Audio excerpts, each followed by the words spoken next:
Donald's authoritarianism is posing a real and increasing threat to our democracy, but together, as we saw last week, we can raise our voices and fight back against this lawlessness. Around the country, there are inspiring cases of individuals who are doing just that.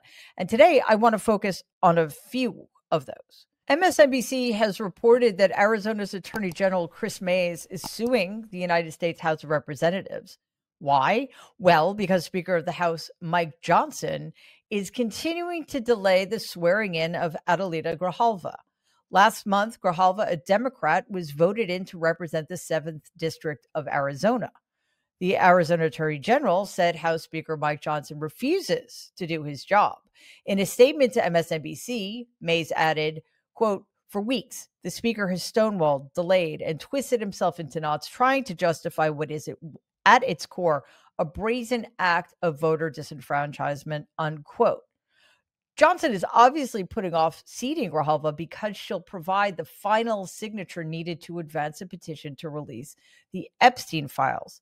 Presumably, those files could well expose criminality of people like Donald Trump. We'll see what the courts have to say about Johnson's bootlicking cowardice, but it is important to put into context what he is, in fact, doing.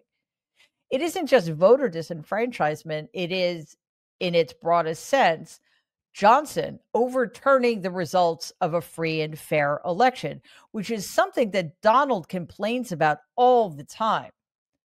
But of course, we should be used to Republican hypocrisy by now. We shouldn't stand for it, however. The Congresswoman needs to be seated yesterday.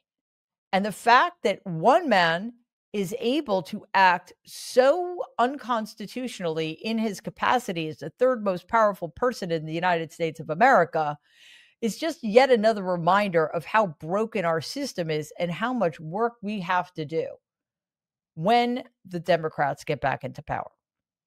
Speaking of Arizona, one of the state's top universities has joined the fight against Donald's bullying of academic institutions. This week, they became the latest university to say no to the Trump regime's hateful, censorship-filled contract for America's top colleges.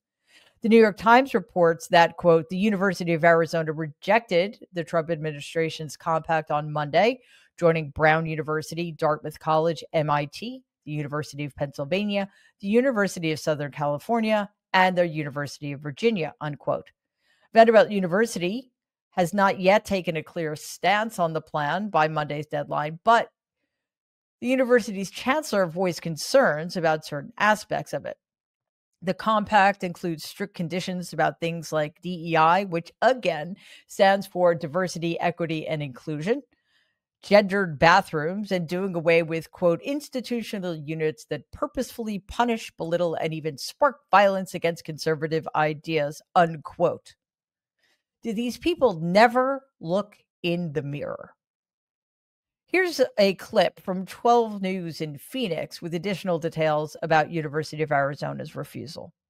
According to Inside Higher Ed, 13 universities received the proposal. None have accepted it. The University of Arizona is one of 7 that rejected it. U of A President Suresh Garamella told the Trump administration that linking funding to anything other than merit was a deal breaker. We have much common ground with the ideas your administration is advancing, he said. But we seek no special treatment and believe in our ability to compete on merit. Just a quick update. It turns out that the University of Virginia has indeed capitulated to the Trump regime's demands.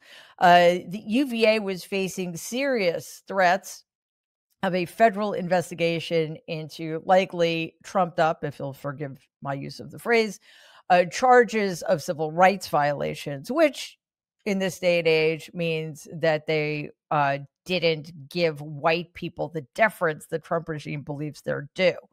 Now, UVA had its own reasons for being cowards. However, that just makes it harder for everybody else.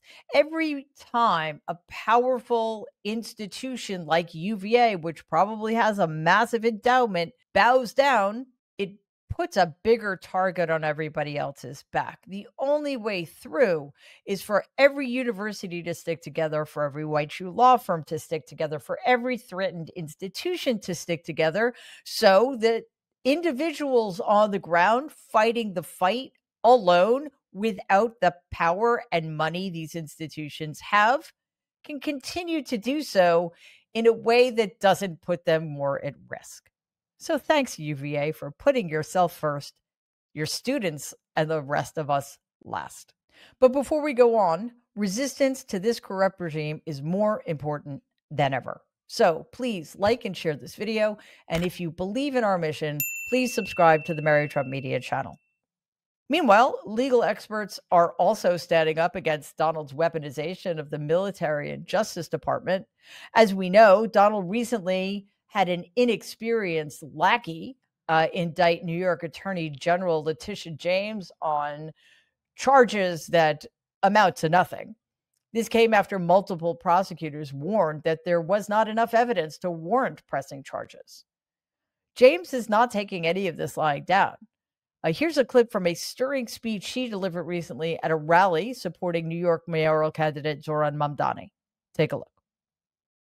You see, I know what it feels like to be attacked for just doing your job.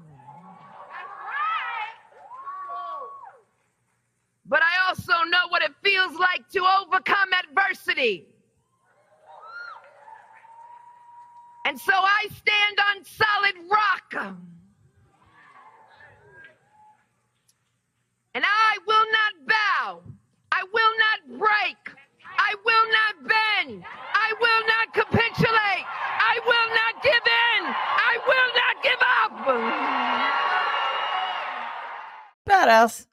We need more of that every single day in this country from leaders across every level of government, from school boards to senators. Seriously, it's not that hard. When you are on the right side of history, when your cause is the righteous one, speaking out like that is not that hard. It may not be safe all the time. It may take a bit of guts now and again. But if we forget why we're fighting and who we're fighting for, well, we're just making it easier for the other side to continue to accrue its unlawful power. That is a way of capitulating, to say, I'm afraid, or my voice doesn't matter, or this is too hard. That is another way to obey in advance. We should never obey illegal orders. Somebody might want to mention that to the United States military. We should never give in to those who threaten everything worthwhile about our way of life and our country. In addition, judges are resisting Donald's reckless actions. The Guardian reports that federal judges across the country, including several appointed by Donald, are pushing back against his illegal assertions of executive power. Justices in Oregon, Illinois, and Massachusetts have recently blocked and condemned his attempts to deploy National Guard troops in U.S. cities. Recent rulings show bipartisan judicial resistance to Donald's invoking emergencies to justify crackdowns on immigration and dissent. In the piece, former Massachusetts Judge Nancy Gertner went so far as to call Donald a quote-unquote rogue president, because he is. And he is a rogue president because he is allowed to be. He has been enabled by so many people, I have lost count. But let us never forget that without the help, the not inconsiderable help of every single elected Republican in this country and the 6 corrupt, illegitimate members of the Supreme Court, Donald wouldn't be president at all, let alone a wannabe dictator. Please take a second and like and share this video. It'd be awesome if you could subscribe to the channel. If you're listening to us in podcast form, please follow us and give the show a 5-star rating, because it really does help other people find our content. Thanks.